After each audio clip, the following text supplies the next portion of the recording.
In this video, I'm going to answer some common questions from you guys about flight training and pilot in general.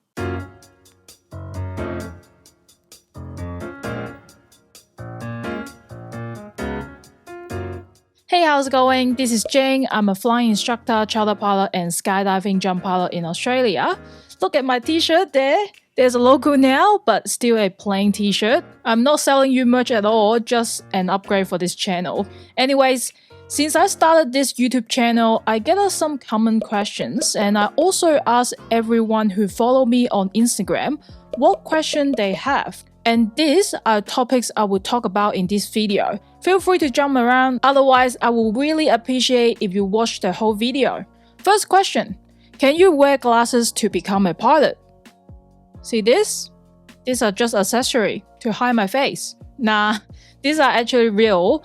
Without them, I can't see clearly. My monitor is here, so if I don't have my glasses on or contact lens on, I can't see the text at all on the screen. So the answer is yes. You can wear glasses and also be a pilot, despite the misconception about that. As a pilot, we need to do an aviation medical every year for commercial level or every few years for private level. As long as you can correct your eyesight by wearing glasses or contact lenses, you are fine if you're flying privately or even commercially. However, I can't say the same for Air Force or certain airlines.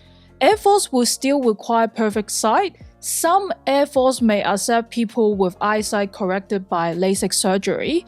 For very few airlines, they might prefer pilots without glasses. I can't say which companies because rule changes all the time. If you want to know what medical to get for the pilot license you are aiming for, check out this video at this time. Next question. Am I too old to start? If you're 30, no, you're not too old.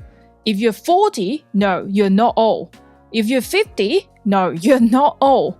Learning flying is not age restricted. Age doesn't matter. Most people mainly worry about their learning ability and commitment. For learning ability, there are advantages and disadvantages, of course. You might think younger people will learn faster. That could be true, but I find older people can concentrate better and pay more attention since they have limited time in their day to study. Other time, they need to deal with family, children, work, so much more stuff. For commitment, this is tough. As I just mentioned, you may have less spare time for aviation. It's up to you to do your time management. I had a student who is in his 40s. He told me that his last flight was 20 years ago. He had to stop flying because of family, but he came back after all his kids grow up, and he finally got free time and less financial commitment. He wanted to finish his goal, and he did. So don't give up. It might be longer than other people. Just don't forget about your dream and come back when you can. Next question. Flying school versus flying college versus university. Flying school is self-funded. Flying college has the option of self-funded or government loan like FAT fee. Some university like UNSW is self-fund only, but some has government loan. Again, do your research on the school you want to go for about their payment options. As for the flight training, they are basically the same, at least they should be the same on paper. All flying schools in Australia must follow the guideline to become either Part 141 or 142 training organisation. Their training syllabus must meet all the CASA requirements. So in that sense, they're basically teaching you the same things for your pilot license. Small flying schools are mostly Part 141 organisation since they mainly provide non-integrated training program. Flying college and university are mostly Part 142 organization since they provide integrated training program. One thing that university will provide more is that you will learn some engineering and aviation management stuff since they have to make it into a 3-year bachelor degree, and flying can only be at most 1.5 years. You understand the math here. At the university, you will learn all this.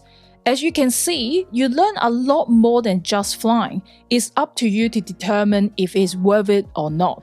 If you want to get it done quickly and you have the money, go for a small flying school. If you want to get it done quickly but you want to borrow money, go for a flying college that provide government loan.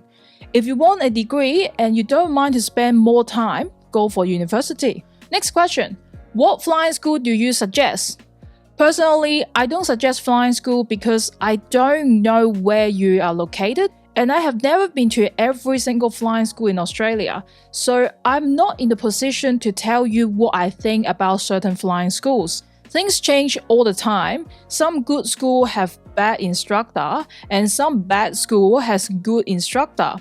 It's up to you to find out what is best for you. All I can say is do your research. My opinions about certain schools don't matter at all. Visit a couple of flying schools in your area, talk to the instructors and students, and go from there. If you want to know what to consider when picking a flying school, check out this whole video. Next question. How much math is involved? As for flight training, the math involved is very basic. It includes addition, subtraction, multiplication, and division. Mostly, you need to do it in your head. As for theory, for navigation, it involves speed, time, distance problems. You need to remember the relationship among them, learn the equation, and able to apply it both on the ground and in flight. But you can use the calculator or flight computer, known as WizWheel, to help you with that. For calculating fuel burn or fuel usage, it involves rate, time, quantity problems. It's similar to the navigation math. Learn the equation and apply it. Again, you can use calculator or the flight computer. For calculating a heading from a track due to a crosswind, you will use factors.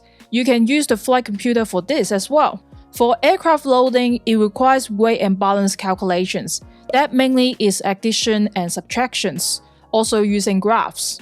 For aircraft performance, it is affected by many factors such as barometric pressure, wind, and air temperature. You will use different graphs and tables to figure out the performance such as takeoff and landing data. If you can do some very basic calculation quickly and accurately in your head, you should be fine during flight training.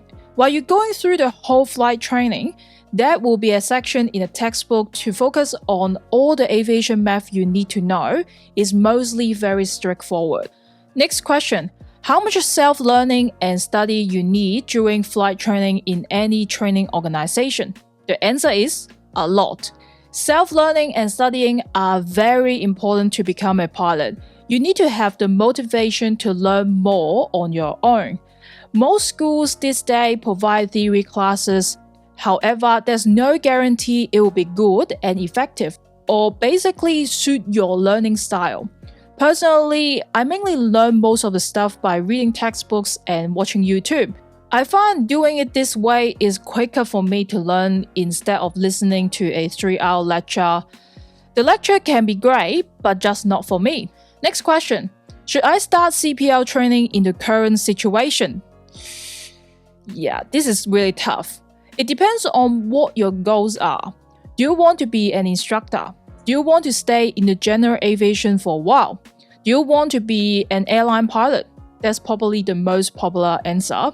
Regardless of what goal you have, in Australia, 90% of the pilots here will need to go through the same process. Get a CPL and IFR, become an instructor or a charter pilot to build hours, try for an airline, aeromedical, or other jobs that you prefer. Each step will take you some time. To try for an airline, in most cases, you need to have at least 2,000 hours total time and 500 hours multi-engine time for any airlines to even look at your resume. It will take you at least a few years in the general aviation to get this experience, plus the 1 year for you to get your initial CPL. We are talking about at least 4 years, assuming you are lucky to get an instructing job or charter job straight away. Oh, some may suggest that UNSW or other uni have those partner program for you to go straight to the airline. Yes, they do have those programs with QuantusLink. It was actually my graduation year at UNSW when they introduced that. I wasn't eligible for that because I am not an Australian citizen. Still, I'm not. 4 of my classmates got into that and they are now a pilot at QuantusLink, living their best life. However, in my year, there were at least 20 students. So you can go for that if QuantusLink is still hiring in this coming few years. Anyways, the answer is yes. You should start your training because there's a long journey ahead of you. It's not just getting a pilot license and it's done. Then you wait for an airline interview. It never worked that way. Next question. Do simulator help with actual flight training? Yes, for certain training, like instrument training. For RPL, PPL, and CPL, which are visual flying, not really.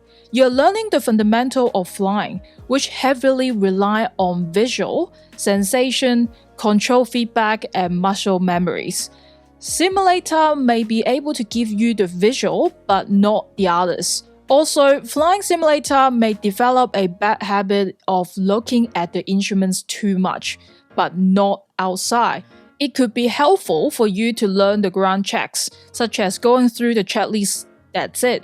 As for instrument rating, it's quite useful to practice instrument procedures.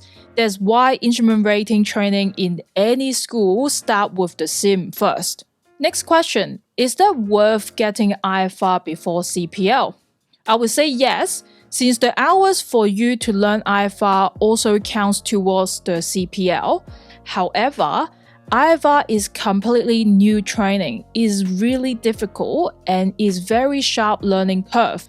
Being a PPL pilot, your experience in flying an aircraft is still relatively low, so controlling the plane while doing radio call, navigating using instruments, dealing with both VFR or IFR traffic, conducting instrument approaches with a completely new set of rules is very hard. If you're really interested in doing that, I would suggest you to get more command hours for your CPL first to build your experience in flying the plane, to get comfortable with it, and it becomes second nature. Then you can do a field lesson on IFR to see if you can handle that and go from there. That's it for this video. I'm sorry if I didn't answer your question yet. I will make more videos in the future to answer more questions. Thank you for watching. I will see you next time.